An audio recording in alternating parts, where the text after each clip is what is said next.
Hey YouTube, this is Nas here for the 9th episode of Duelist Almanac, here to talk to you about trade theory, and if I can get this trade thing finished quickly enough, I'll showcase the actual deck that I'll be using when I go back to College Park and at some locals and things of that nature. So let's get started. Alright, so first thing, you need to get a binder. I prefer monster binders. I've talked about this in my Tools of the Trade video. I like my monster binder. So the first thing you have to think about is knowing the difference between value and price. Price is something, price is the, I guess, monetary value that something's going on eBay or whatever site you use, like Ideal 808, something of that nature. While value is what people will actually give you for it, what people will actually be willing to trade for it. So if something is high price but low value, like say the original I don't know, Rainbow Dark Dragon, but not a lot of people value it very highly because the deck's not really being played and because they just came out with a reprint of it. You're better off just selling it on eBay than trying to force people to give you a high cost for it, or a high trade value for it. Unless, of course, you have a bunch of people who are collectors.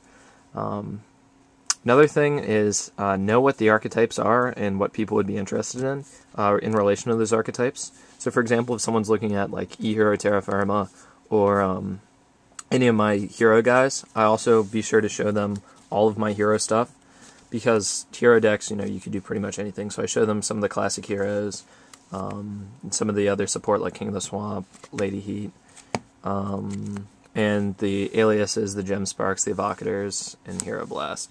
I was actually going to make a hero deck a long time ago. I traded most of the important parts away, like the Fusion Gates and the Voltics and the Calls, because Shining wasn't really going to be reprinted. And plus, nowadays, I think heroes are a little too easy to counter. So I have a surplus of that type of stuff. So I'd be sure to let people know that I built the deck, or I've had it before, and here are the pieces that I'm using. Also, it's very cool to have little unique things that people might want that could make the difference between a $1 or $2 trade. Like I have a Spanish diffusion wave motion, and I also have the promo secrets of Clayman and Sparkman. So I know a lot of people are interested in alternate art cards or alternate language ones. So I'd be sure to let people know that I have these unique things. Another important thing to do is know what type of things your players are looking for. I have a trade document on YouTube, or not on YouTube, on the Facebook group for UMD Duelists, that everyone knows what we're going to be looking for, and most people in my group generally trade or look for things that they can actually use, so that's a plus. But it might be different on where you go, your locals, things of that nature. So just be sure to alter your trades or your trading philosophy to wherever you are. With that being said, I'd like to call attention to the deck I've put together since the inception of these videos. There's been 9 of them, and I've been doing a lot of research and looking at things. So what I did is I'm no longer using the Junk Doppel engine. Instead, I'm doing a more consistent, like, Billy Break style deck. So I got the 3 Tengu for obvious reasons, 3 Spy because I don't have tour guides, and I like how it has 200 defense. It's also a dark. Well, tour guide's dark. Okay, 2 Thunder Kings, 2 Veilers, 2 Reapers instead of 2 Caiuses, because the Caius can sometimes be dead. 1 Gores, 1 Sangan, 1 Sea Sork. This be a BLS if I had one. 1 Caius. 1 Glow Up Bulb, best tuner out there. Now this is the plan engine, so Debris, Dandy, Lone Fire, Spore.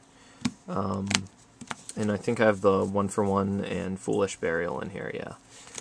So these 6 cards are what I usually side out, because game 2 I like to make a transformative deck and side out the plan engine for more traps and more consistent monsters. So double Econ, double MST, 1 Heavy, Dark Hole, Monster Reborn, Book, Pot of Avarice, Mind Control, Scapegoat, Allure. Allure make sure none of my darks are dead. Like if I draw into my 3rd GK Spy or a Caius or a Reaper that I don't want to use, I use Allure. Traps, Dust Shoot, Torrential, Judgment, 2 Bottomless, 2 Warning. So let me show you the side. Or wait, let me show you the extra. Alright. Leviathan Dragon, Utopia, Roach, Formula, Armory Arm, Cataster, Librarian, Stardust, why is that in here?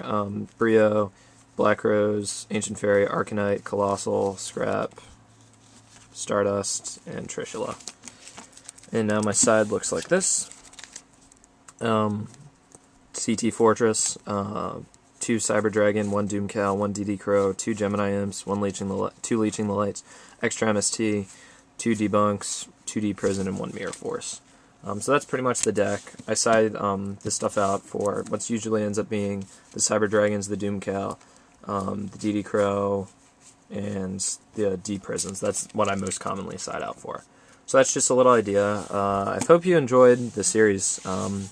Like I said in the last video, if there's something you think I need to cover more, or something I haven't covered at all, just let me know in the comment section below, or on Facebook if you're my friend on Facebook.